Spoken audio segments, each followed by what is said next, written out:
Welcome to Aspects of Writing with your host, James Kelly. For the next 60 minutes, we'll explore every aspect of writing, including how to create, format, and even sell your work. The phone lines are open at 731-1230. That's 731-1230. Or toll free, 1-866-820-KLAV. Now, let's get right. Here's your host, James Kelly. Welcome to Aspects of Writing. I'm your host, Janet Coursey, setting in for James Kelly here at KLAV 1230 on the AM dial. On your computer, you can listen to this broadcast at www.klav1230am.com, and you can view us live on YouTube at youtube.com/Aspects of Writing, and just click on the feature button. The toll-free number to call the show is 1-866-820-5528. The topic of today's show is writing comedy and writing for speakers. My guests today on the show are author, writer, comedian Al. And Al hasn't joined us yet. He'll be coming in from Hawaii. And then we have author, comedian James Bean. And James is here in the studio with us today. He flew in early. I think he flew out. And author, comedian, director, radio show host, Don Lewis Barnhart. Howdy. And my co-host editor, Dana Micheli. Dana, are you with us? Dana. Hello? Hey, how you doing? I don't know if you can hear me. I can hear you now. Okay. We've missed you on the last show. How are you doing? I'm doing okay. Had some gum surgery. That sounds painful. Yes, very painful, but I've recovered enough to talk for an hour. Well, very good. Let's hope the two of us don't have to do that hour like we did once before, but we'll let our gentleman take over for us. And gentlemen, thank you for joining us today. I guess Al has not called in yet. And we have Kevin Parsons also going to give us a call. He's doing 50 states in 50 weeks, and he's going to give us an update. So since we haven't got them on, James, let's talk to you a little bit. This is Mr. James Bean. Hey, Janet. It's great to be here. How are you? Very good, very good. Tell us a little bit about you. And I know you've written a book, so we want to hear about that as well. But I want to hear about how you got started writing comedy for doing stand-up. I got started writing comedy probably when I was 6 years old. My family was very funny. Everybody's kind of a character. I grew up in Providence, Rhode Island, and kind of just went off of that. But my actual professional career started in Memphis, Tennessee, at a small comedy club there. And it took me about, I want to say 6 months to actually get up the nerve to go on stage. So it took about 6 months to write a little 5-minute skit. And at that first time I went up, I didn't suck, as they say, and that was the start of my comedy career. Oh, fantastic, fantastic! And we've got Don here in the audience with us as well, and Don has quite a little history. Why don't you tell us a little bit about yourself? Well, Jan, I started out. Enough. That's enough. Okay, it's fine. Let me get the car warmed up. Somebody already took the car. I'm sorry. Oh, no. You want me to keep going? Yeah. Okay. Please tell us. I go back. I apologize. No, it's fine. I'm glad to take the shots. I love when people come down on me as harder than I can.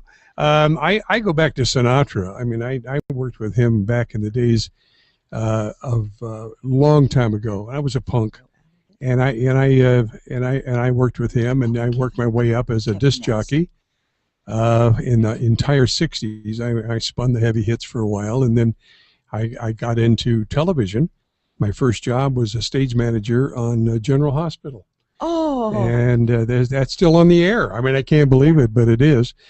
And then I worked my way up, all the way up through 40 years of assistant directing, and I did some writing, and then I became a director, and then I've written 4 books, which James and I were discussing a little bit about. Mine is different genres, but laced with a lot of humor. And so, but it's so difficult to get a book sold. He and I are discussing that about getting to major publishers and, you know, getting management and stuff like that to help you out. So I know people. Well, good. Let's talk after the show, and I'll give you a cut of the monies. Okay. Yeah, you know, kind of. You asked to have somebody talk about writing comedy for film and television, and I have some things, but there's other people on the show, so. Well, I'll tell you what, I understand we have Mr. Kevin Parsons on the line now. Kevin, how you doing out there? Tell us a little bit about what's going on in the 50 states in the 50 weeks. Hello, Janet. Hi. Greetings from Baton Rouge, Louisiana. Wow. Oh, cool. We are on State 41, and we've gone just over 35,000 miles. We left on April 29th, and we're about 4 or 5 weeks behind schedule, and we really don't care. Well, that's because you're using a skateboard and not a car, so, you know, perhaps that's the delay. I don't know. That might be it. No, we're on a motorcycle. So, okay, good. We're Good. enjoying the scenery, that's for sure. What's going on in Baton Rouge this weekend? Well, we just went to the Capitol. We've been touring each Capitol in each state, and I was surprised how nice it was. And the grounds are really nice, and it gives us hope because it looks like we're finally getting out of winter and getting into spring. The azaleas were blooming, and the grass was green, and the sun was out, and the trees were in leaf. And so I think we're turning the corner here and getting into some better weather, so that's good. Kevin, I have a question. Is this a just you want to do this? Is I assume just two people on the motorcycle? But right, just my wife and I. It was a kind of a lifetime thing. I watched a terrible movie, Easy Rider, when I was a kid, and I got the bug. Just wanted to tour the country. I never figured we'd do something like this, so it just morphed over the years and finally came into 50 states in 50 weeks. That's great. I don't think I could have ridden with my 4 wives on a motorcycle around the country. But, you know, I would have tried, I guess. I would have gotten to Barstow. That's about as far as I would have.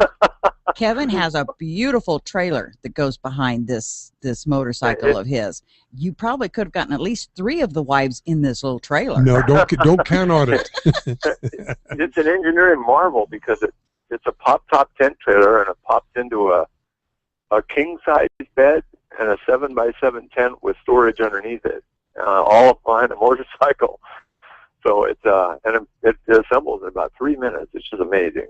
So, and we've been doing the motel thing though until the weather got better. So we're just about ready to pull the trigger and get back on the camping route. So, which direction are you headed next? Well, we're turning west. We've headed west, and so we are in New Orleans and Louisiana. Then we're heading to Texas, and then that's one of the states. Texas, Alaska, California all got more than a week.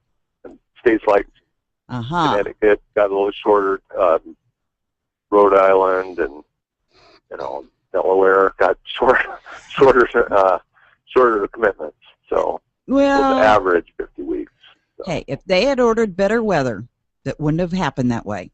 Yeah, right? You know, it's funny because you see all 50 states, but some states the weather's just terrible, and so you have a different a bad perspective of that state. You know, like Illinois, it was 104 degrees and last summer, and all the corn was dead, and so it was just real depressing. You know, whereas I'm sure in the spring it would have been beautiful.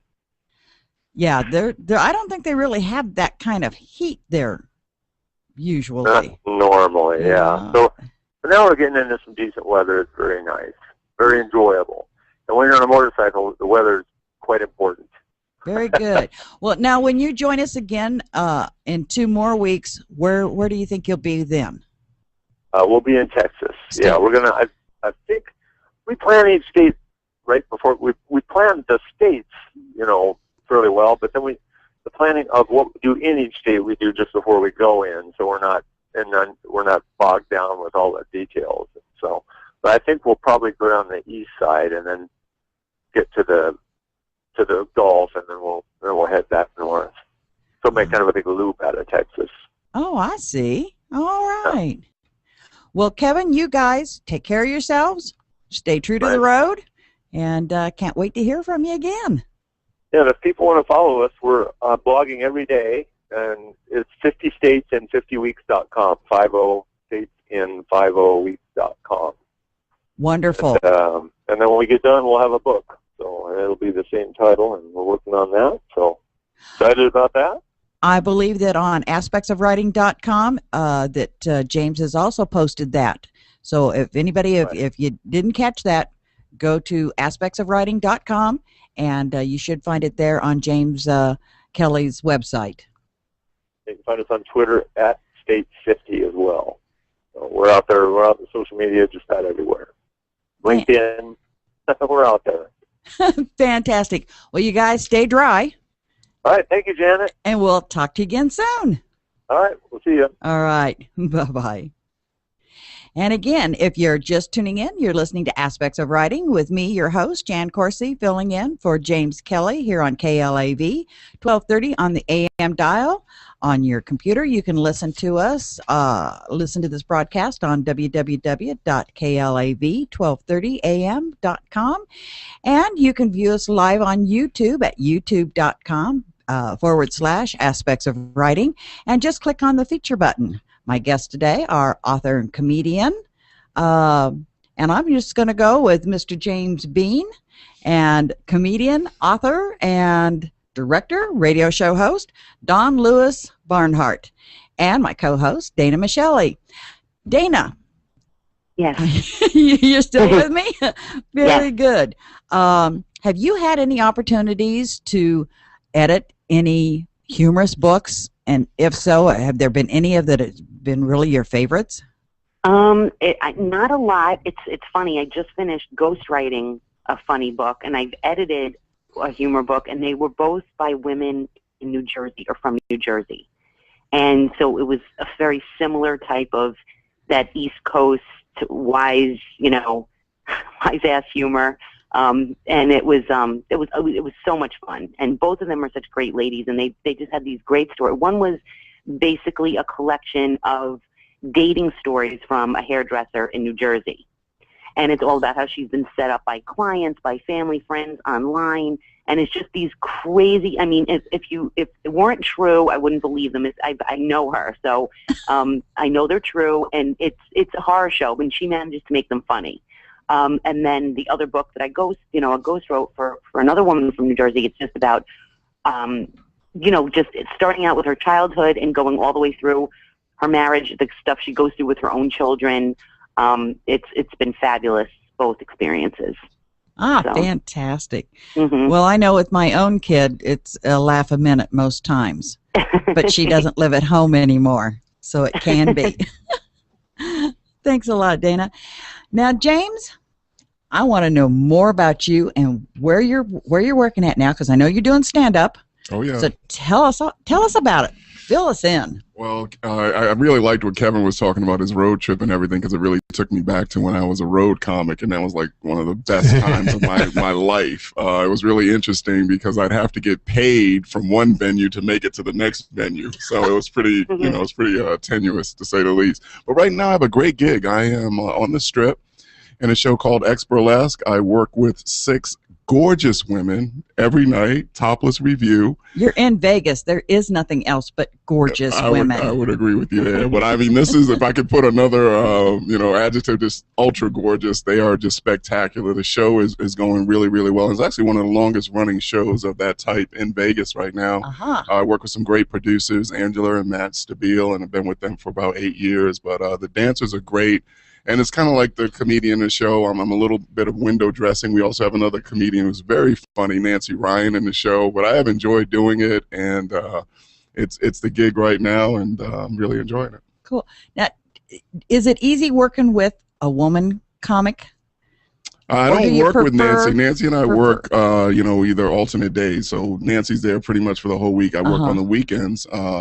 But I play off the show. The show has a certain amount of energy and is a certain vibe, Janet, and I've got to kind of incorporate the comedy into what's happening. So it's not like you're at a dance and then the DJ just takes the needle off the record. You know, I've really got to kind of mesh, you know, the audience into what I'm doing, and it works out really well. I was kind of wondering how you worked with a topless comic. Oh, she's not. No. Oh, okay. The girls are topless. I go bottomless. Oh, That's okay. how that works. It was, and so you are here.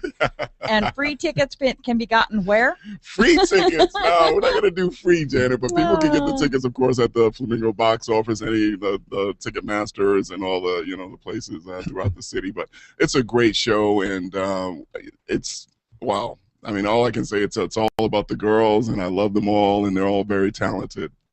That's the one thing about Vegas. It is glitz and glamour everywhere you go. Mm-hmm. Everybody. You'll have that in abundance at this show. Ah, fantastic. Including here, by the way. It's glamorous right here. I mean, come on. You bet. We're all beautiful. Anyway, now, Don. Yes. Now, I'm here. You've got a new radio show started.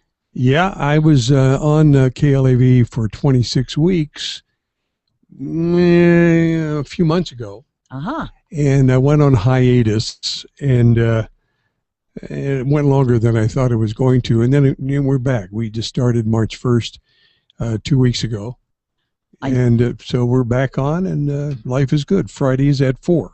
So now, you went on hiatus. Was that so that you could find some glitz and glamour? I don't think that's any of your business, Jan, about what I was doing on my hiatus, but if you really press me, I will tell you.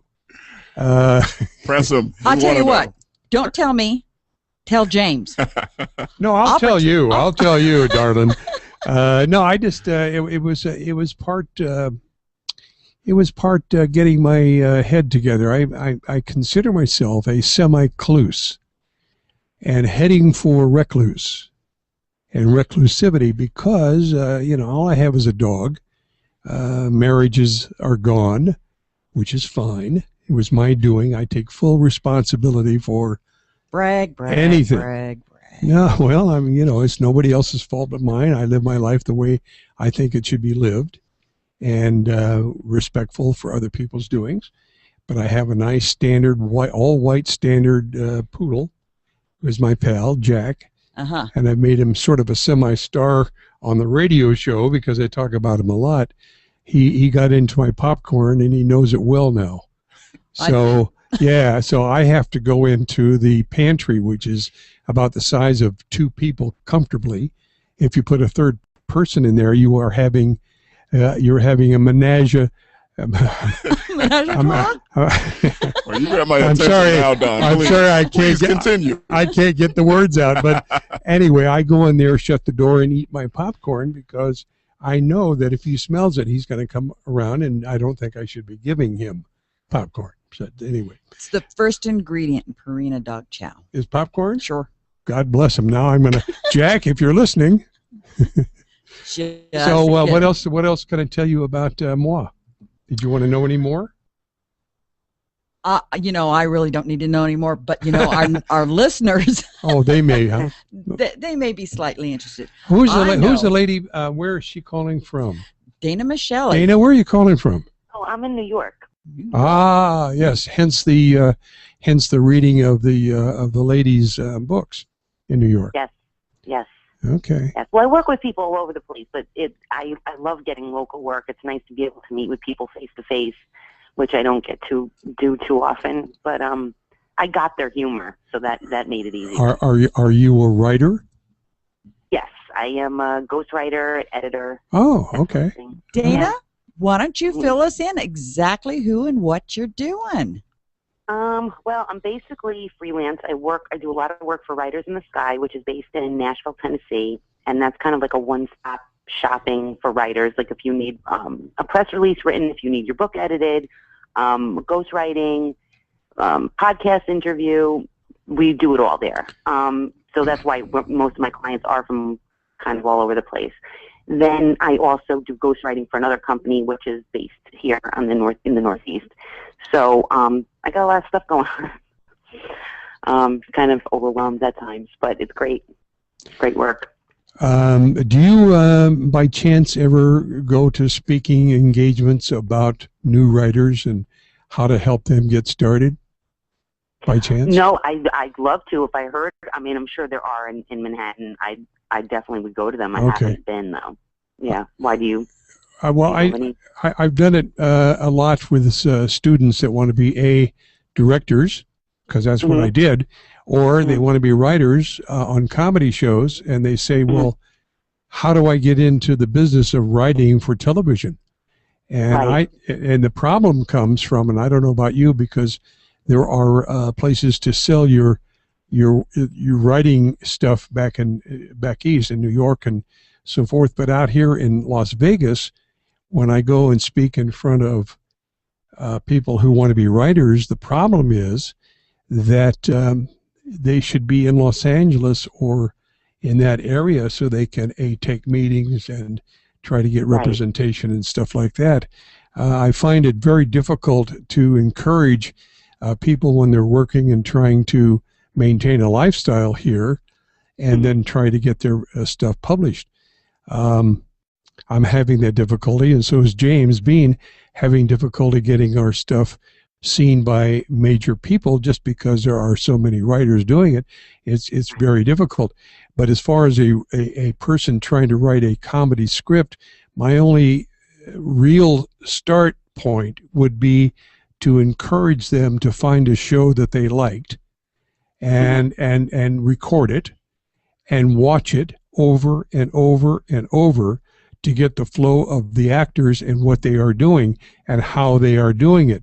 It's not so much what they say, because the words are rewritten every week and they have new words. So there's no big discovery there, but you can tell how a person delivers the line. Yeah. And then you write a spec script based on what you have learned, and then you send it off to a prospective manager, agent, whatever. And or you take the trip to LA, and from here it'd be a little difficult from Manhattan, but you get my meaning. You got to be around, because the agents are not going to be shipping you down to LA to sell your wares. So it's a very difficult business, but they say writers write. And writing to me is rewriting. I went through one book at least 15 times, word for word. And I didn't rewrite every word because I liked what I did. But by the 15th time, I called it the comma patrol. And I would take out the commas when it slowed the speech down, because you don't want the reader to slow down on that particular sentence. So, you start learning how to write, rewrite. And then by that time, you've become a pretty good writer. You should, on your own stuff. So there you go. Well, one of the things that Dana and James and I have discussed many times, and that is, don't rewrite. Write it, read it, fix it, send it off to your editor. Let them decide. Well, you see, Jan, you may be right, and I'm not quibbling, because everybody has a way to do it.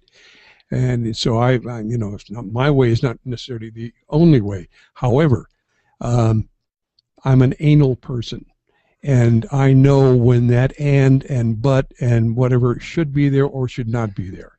Now, if the editor says, Mr. Barnhart, your content needs punching up, or your structure of your particular I want to say actor, but I don't mean actor, I mean your character, it needs to be reshaped and reformed and so forth. That's good information. But I don't trust one person to do that. I mean, I need to have a lot of input in order to make me convince me to change stuff. Do you write the way you, does your writing follow the way you deliver comedy? I mean, because that would make a lot of sense. Well, it does. Thinking it out loud, you're... Yeah, it does and it doesn't. I got a problem with being too sensitive to my own stuff. I don't know if that makes any sense, but when I'm reading something, I'm going, wait a minute, this guy wouldn't say it that way. Or the direction, the leaves falling from the tree down to the snowy field is BS. Nobody cares about that. Nobody cares. Don could learn from me, couldn't he? I throw that baby out with that bathwater every day. However, If the leaf has a code on it that you need to discover, then it's a different story. So, I mean, you know, it's the writer who has to make the final call. I don't think, I don't think Hemingway or Faulkner or these guys that we all, you know, aspire to maybe be, have in them the wherewithal to just give it out to people and have them change the words that they've been working 4 or 5 years on. So there is a certain amount of ego here, and I'm sure the listener can probably go, Barnhart has an ego. Yes, I do. Now, do I have an ego about banking? And no. Can you direct a movie? No. Can I? Yes. And so you have to put that in perspective, and I'm not trying to be a smartass here. You have to put that in perspective. You know, you have to put that in perspective, and even with writing. I mean, James does stand-up. Well, I mean, you're not going to tell James how to do his act. I would never tell Robin Williams when I directed him in More Committee. I would never say, Robin, I think you should say it this way, unless he was really off. Then you go to him in a... love him. Oh, yeah. Well, I worked with him. How much fun it must have been to work with him. Well, I did 4 years with him. And he's still sane. And I'm still... Well, no, I'm not. Well, you can hear by my diatribe here that I'm not sane, for criminy sakes. But, I mean, he would take direction, but he added his own stuff to it. And so in the editing room, and if you've noticed on those old shows, they always have somebody they can cut to bridge the edit. So Mindy, Pam Dauber, God bless that girl, she knows more about television than most people know about anything. She would be over in a position where the director wanted her to be. She'd be there. She'd be laughing, smiling, whatever it called for. Robin would be doing his stuff, and all of a sudden Robin would take off and do maybe 5 minutes on an egg. Yeah. Okay. So now you got the editor going, holy crap, now what am I going to do? Well, what you're going to do is you're going to cut to Mindy on her laugh, come back at the finish of Robin's spiel, and go on. Because the story was always important, and Robin knew it, but Robin knew that he had the freedom, and same way with Jonathan Winters, they had the freedom to do what they do. So Don, I think you're raising a really good point. I mean, I think it has less to do with ego and more to do with just being authentic. Like, that's what is the voice? We're honest. Or honesty, I would definitely say that, because in comedy, there has to be that underlying truth or fact, and you're being honest, and that's what draws people in. But then, of course, you just take a right turn when they think you're going to go left, and that's where the comedy comes in. Well, yeah, a surprise is comedy. Yeah, surprise, exactly. And you know, if you're writing a script for, and this is for newcomers, may I take a few seconds here to talk about it? Okay. All right. Absolutely. A newcomer writes a script, and he's gone through what I suggested moments ago. He's studied the favorite show that he wants. First of all, you got to pick a show that's going to be on the air for a while. So you go to Friends, or you go Cheers and all those kind of shows. Well, they're off the air now, but you pick one, How I Met Your Mother or whatever, knowing full well it's going to go for another few seasons. And you study that, you write for it, you rewrite for it, you fix it, you do whatever and you have people read it and make suggestions, and then you send it off. Okay, now let's just say it gets to the producers through whatever, through an agent, through a manager, whatever. And now the producer goes, this script is pretty good. I kind of like it. And so they go through the deal about, signing in a contract and so forth. And you're sitting up in Las Vegas after taking a couple of meetings, and you're going, I'm a writer, I'm writing for you. Now there's 8 or 9, 10 staff writers on the show. They don't give them a whole lot of money. They pay them, but, union stuff. But what they do is they elevate them to a producer or an associate producer. In lieu of money, they get credit. Oh. So now all of a sudden you got a writer who wrote a script, and now he asks for a raise, and they say, well, we can't do it, so we're going to make you a producer. So if you look at the credits of these shows, you will see a massive amount of producers, and usually they are staff writers. Okay, so now they take your script, newcomer, and I'm not being derogatory here. You take the newcomer gets a script handled by 10, 12 writers. They will rewrite it. Yeah. and you get the credit, you get the money, and you get the residuals. But they rewrite the script because they'll say, well, Bob wouldn't say it this way. They go through all that. Yeah. And then you got the head writer who is controlling everything, and the producer above him, and they say this script is good to go. Let's make it. Let's shoot it. Fine. But when you see it on television, pretty much you're not going to see the same thing that you spent 6-7 months writing. Now that's okay because that's what happens. And even and I've been in so many writing nights. You go in and rehearse. Then you got to go up to the rewrite session. Then the next day you rehearse the new words. Then that night you go back up into the writers because they'll rewrite it again. Little bits, and it gets closer and closer and closer to the final cut. Okay, or the final taping. And then, of course, you got to go to editing, and your favorite line is on the editing room floor because you've run out of time. You only got 22 minutes, and so all of a sudden now you're saying, "Well, that was my favorite line." Yeah, so what? You have to have an attitude of "so what." I don't care. I don't care about anything, nothing. I don't care about your attitude. I don't care about what you say about my writing. I have integrity. I wrote it the best I could. You screwed it up. And then you go about your business and you start writing again for another show. Throw the baby out with the bathwater. That's what you do. Yeah. Hey, if you're just tuning in, you're listening to Aspects of Writing. I'm sorry, Jan. I took too much time, sweetie. You're listening to Aspects of Writing with me, your host, Janet Coursey. I think that's who I am. Filling in for James Kelly. I know that's who that is. Here on KLAV at 1230 on the AM dial. On your computer, you can listen to the broadcast on www.klav1230am.com, and you can view us live on YouTube at youtube.com, Aspects of Writing, and just click on the feature button. And my guests today are author, writer, comedian, James Bean. And James, I want to hear more from you because James has some very fascinating, and he's written a book. I bet he does. He has written a book that you and I should read. And you hit something on the table. Did. What did you hit? Oh, that's really cool. Anyway. It sounded like a gong. Yeah, it did. Hey, it's a gong show. We didn't know it. And we also have Don Lewis Barnhart, and co-editor is Dana Micheli. Oh my goodness, I think I'm going to lose it. James, tell me something. How did you, where do you get your material for what you do on stage?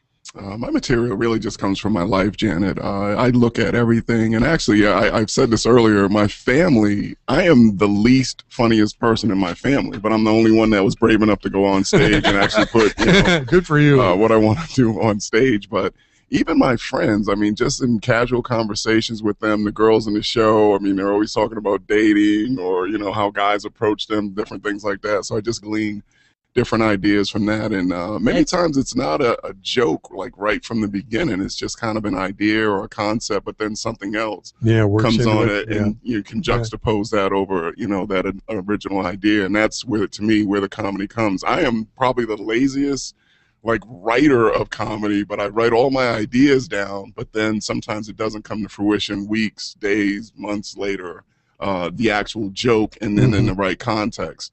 When Dana was talking about, just writing comedy, it's not that it's terribly difficult. What I find is if it's funny on the page, it's kind of like it's a one-dimensional thing. If it's making me kind of smile and I just think it's kind of humorous, when I go on stage, it's kind of fleshed out at that point, and it becomes more of a 3D kind of thing with the HD and the surround sound and everything. And I know I'm going to be able to perform it, much like Don said about Robin Williams.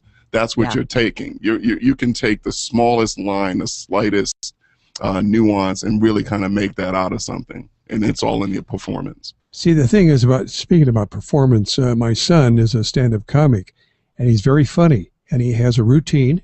And he knows the routine. I've seen the routine 1,000 times, and I still laugh because he's a funny young man, and he's going to go far. I sincerely believe that, but I can't do that. I can't take a routine and do it every night.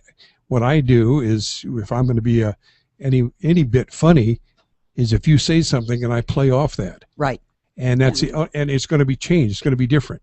Dana says something, and I would play off of that, but I couldn't repeat it. I couldn't go back and redo it.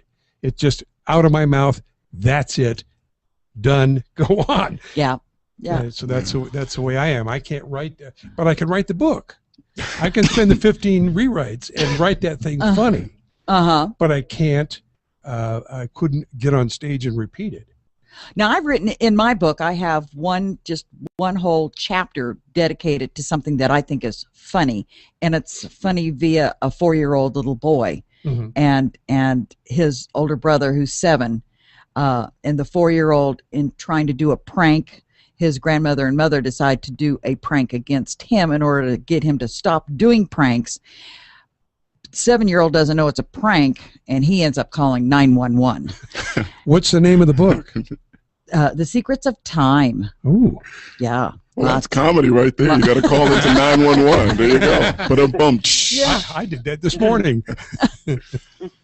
Well, I keep getting it backwards. I keep calling 119. Well, nobody answers. There are just certainly different ways to work. When Don talks about working off of a script, I definitely go up scripted because there's a time constraint in our show. You know, Nancy and I only get about 10 or 12 minutes. But Nancy is great. Great ad-libber, the comedian that comes on before us, Vinny Favorito, in our showroom. He's awesome. He works the whole crowd. He's really spectacular in that way. I did shows with my daughter, my 13-year-old daughter, and her first time on stage, she's 11 years old, and I'm like, well, you got to show me your script. You got to tell me what you're going to do. She goes, Dad, I don't work like you. I like to go off the top of my head. And she is. She's very, she's very spontaneous.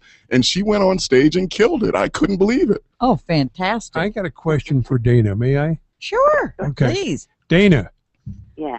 Are you having coffee? Am I having coffee? Or a little drinky poo to get through this next 20 some odd minutes? Crystal Light. Okay, there you go. Listen, I was wondering, as a ghostwriter and a person who rewrites or fixes things, how do you approach the writer? How do you deal with that ego or that I'm not going to change that, Dana. I don't want to change that, Dana. I'm not going to change. How do you deal with something that you know in your heart is better? Well, it's really funny. That's a funny question because most of my clients, they really haven't been that way. The person, and I've spoken to Jan and James about this, the only person I've dealt with that way is my father. He wrote his first novel. I guess he was like in his late 50s he started it. He'd never written anything before. He was an engineer his whole life. He couldn't care less about books. He's all of a sudden got this inspiration, wrote this book, great, phenomenal story, but he's a new writer, so there were a lot of things that I had problems with, and he was very tough to deal with. And we have a great relationship, and it's completely changed now, but it took a long time. So he was almost like my boot camp because I wasn't doing this full time when I started working with him. He was like my first client, and he's been the worst. He's been the absolute worst. And I'm your best. Yeah, you're the best. You absolutely are. But I mean, most people I deal with are very cool. Very cool. You know, it's a phenomenon that is amazing to me when you deal with the creative process. And I'm sitting next to James Bean, who is, you know, every night he's got to stand, or every other night, whatever he works, he's got to stand up there in front of a crowd of folk and be funny, be entertaining. Yeah. And if he's up there, I'm assuming, and you're going to tell me I'm full of nonsense, but I'm a director, so I would take you as the actor, not as a comedian, if I were directing you, and I would direct you as a director would handle a character, in a part, and skip the fact that you're funny or not funny. But I would imagine you or any other comedian gets that stage fright, starts to do the flop sweat when a line doesn't work. Oh, absolutely. Yeah. And then you're saying, well, now how do I get back to where I was, because the audience is sitting there looking at me with my thumb. Oh yeah, it's and you know where that is. Twilight Zone moment. And, so that you have to ad-lib your way out of your own mess that you put yourself into, but then you survive. Well, and it's funny that you mentioned this, Don, because I actually, this came through having a bad set one night, and part of it was the audience, part of it was me, but I just remember just coming up with this line. I said, look, I'm sure you all are really great people individually, but as an audience, you should never meet again anywhere in the country again. That's funny. And then also in that same set, in most comedy shows you go to, the comedian ends on his kind of his best bit and kind of gets off the stage and a big round of applause. And I just said, you know what? I know you're used to going to shows and the comedian ending on some really big, wild, funny bit. I don't think that's going to happen tonight. And that was the thing, but it was funny. I mean, it was that idea of just going with what is actually happening, being organic, so that comes about sometimes. Well, yeah. Where I work at, I had Marty Allen as one of my customers. And I was taking his money for, he had some work done on his car, and I'm taking his money. And he looks over at my name tag, and he says, "Where'd you get that name?" I looked at him and I said, "Well, my husband gave it to me." And he just cocked his head funny, and the lady that was standing behind him started chuckling, and he goes, "Everybody wants to be a comedian." Oh, dear. She just died laughing. And I thought, oh, now I know who that is. That's Marty Allen. And then it became funny to me. But until that moment, it just struck me dumb as, where'd you get that name? Where else? You know, when you're doing your deal and you're working with people who have a certain rhythm, they have a certain way that you say their lines. Oh, yes. Robin was a key. John Winters was a key to that theory. And then you get the new actor who hasn't found his chops yet. You know, you get the new actor who comes on the set, and he wants to be funny. And he overdoes it because he wants to get the laugh. You know, that's what he's trying to do. And then you got a smart-ass director who steps on the stage and says to him, "Look, just bring it back a little bit. You'll get it. You'll get it."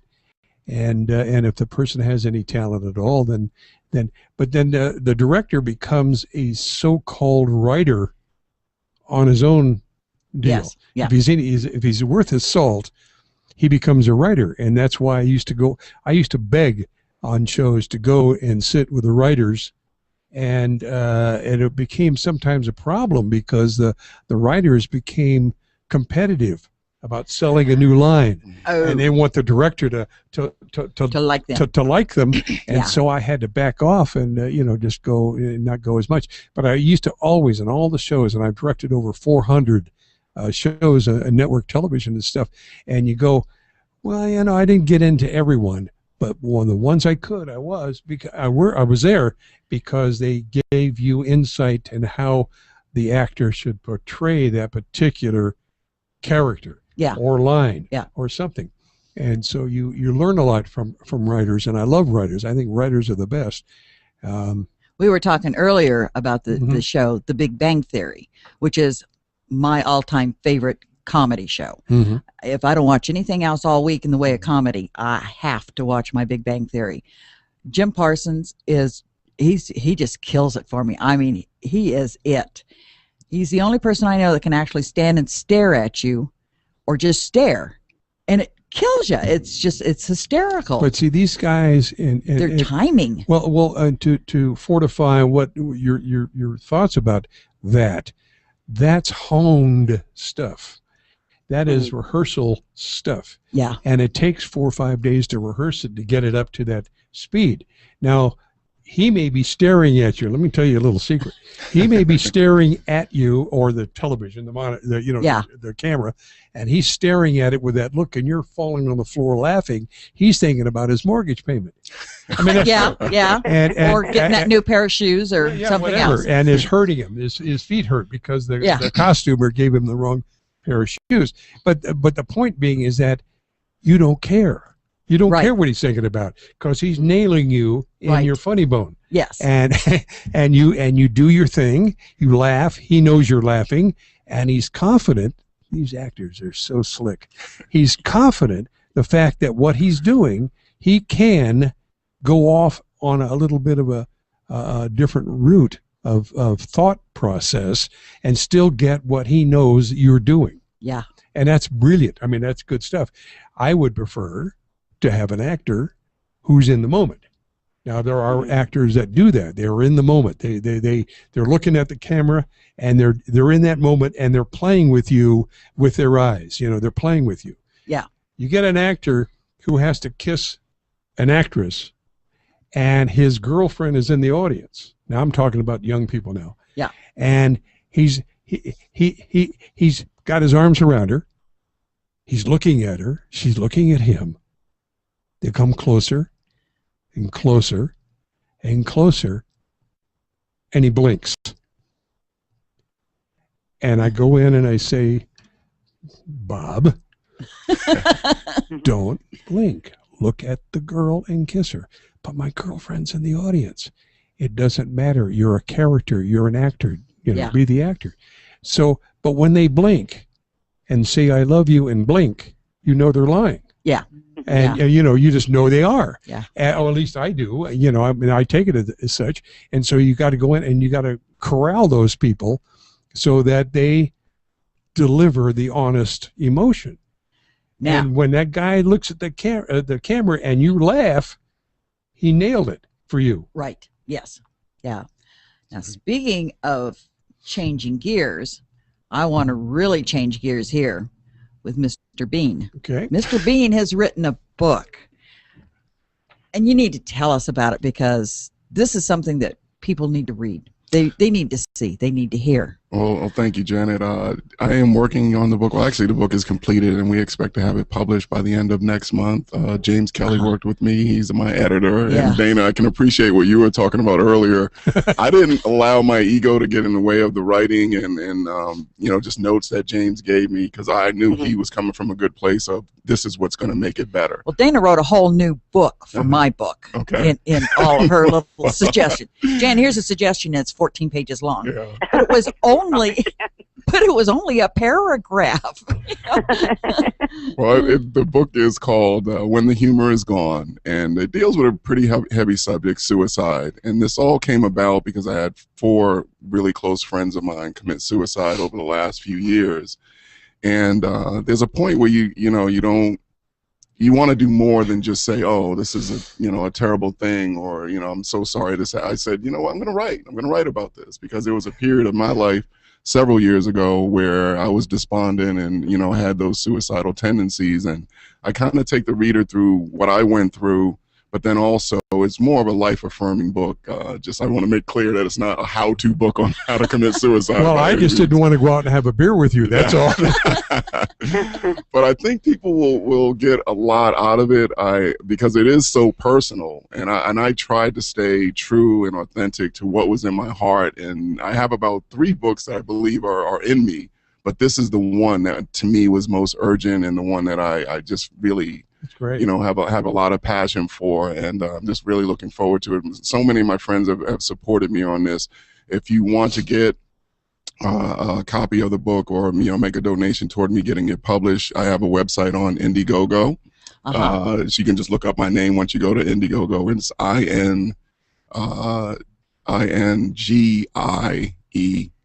INGIEGOGO, so Indiegogo.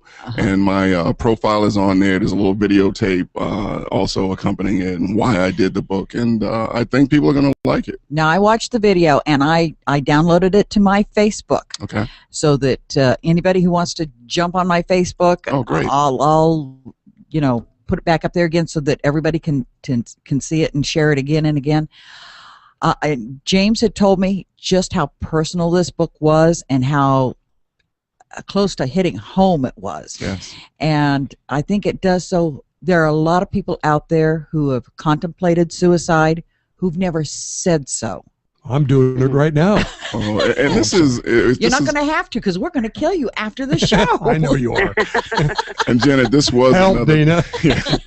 This was another thing that prompted me to write the book, because as I started just talking to friends about this subject, I'd say nearly 70% had actually had the thought of it. Yes. And then even more than that, maybe 80 or 90 have known someone who has committed suicide. Yes. So as I did the research for it, especially, it's just rising, the suicide statistics in the gay and lesbian community, particularly for our younger people who are not being supported in the home, and getting bullied at school and things like that. So I mentioned these kind of things in the book. And again, I do want to make clear, it is a life-affirming book. I think life is great. I think about all the times I've had with my daughter since that period when I was going through a dark time, and it's just been all great and uphill, and I would have missed out on a lot. Can I also give a website? Please do, Don. We had a sign just held up in front of us. It said, "Get out." You're done. Yeah, no, it gave us a time. Give us your website. It is Don Lewis, Lewis, DonLewisBarnhart.com. And it has everything you'd ever want to know, even a picture of my dog on the home page. So, well, me and the dog. He's not going to get everything. I saw the dog. Let him have it. Well, I don't want to apologize. I mean, I got to apologize. I hope you don't think I'm egotistical moron, but there's certain things that I feel very strongly about, and the suicide a book about it is very interesting to me. I think we've all have had some kind of thoughts about that kind of or the known hereafter someone. or known someone. And I had one question for you, sir, in your research. Do you think that the act of suicide is, boy, I don't want to get off on a tangent on this, but do you think that it has increased in volume in the sense of years ago, 20, 30 years ago, where people, A, didn't talk about it and B, didn't do it, or if they did, they were rare? Through all of my research, Don, the numbers are going up. You can just look at the numbers of our military. They're just appalling. They average about 33 suicides per month. More than people that were killed there. Yeah, exactly. Exactly. That is exactly the statistic that they're dealing with right now. And certainly, and I don't know, the reason. I mean, there's so many reasons why people might do that. Give us the name of that book one more time. Oh, When the Humor is Gone. Good. It's a great title. Don, anything you got to say? No, I'm done. Thanks. Shut up. Okay. Jeez, Christmas year, you're tough. I would like to thank my guests today, Don Lewis Barnhart, as well as Mr. James Bean. Please keep an eye out for that new book and check him out over there at the Flamingo. And Dana, thank you again for joining us. I sure do appreciate you co-hosting, although I didn't really give you much of a chance to co-host nothing today. That's okay. My gums, thank you. Okay. To find out more about our guests, please visit the link on James Kelly's webpage at www.aspectsofwriting.com. Aspects of Writing broadcasts every other Tuesday at 2 p.m. Pacific Standard Time here on KLAV at 12:30 a.m. dial, and you can listen to us on your computer at KLAV1230am.com. This show rebroadcasts every Tuesday at 8 p.m. on Las Vegas AllNetRadio.com. Our past shows are also archived there on Vegas AllNet Radio. To view this, the recording visual version of this show, go to youtube.com, aspectsofwriting.com on your computer, and I'll have this posted right after this show is over with. If this show will just get over with. Now you want us to fill. You want me to fill something? No, I'm kidding. So until next time, how much time do we have? We have a whole minute. Janet, you did a great job today, by the way. Let's start this all over again. Yeah, you did. You thanks, did good. Everybody. You did good. This has been so much fun. These guys are a kick. Everybody, please check them out on the internet. They're just too much fun. And check Don out every Friday at 4 o'clock on KLAV, 12:30 on the AM dial, because he's here. Thank God it's safe out there from 4 o'clock to 5 o'clock. Everybody get on the road. You know something? You're such a smart mouth. I love you for it. You can chew me up anytime you want to. I can care less. You know why? It gives me airtime. So, So until next time, this is your host, Janet Coursey, filling in for James Kelly, reminding you, if you can dream it, you can write it. Good show. Thanks, guys. Appreciate it. Thank you. Thank you, Dana. Thank you. Bye. Bye.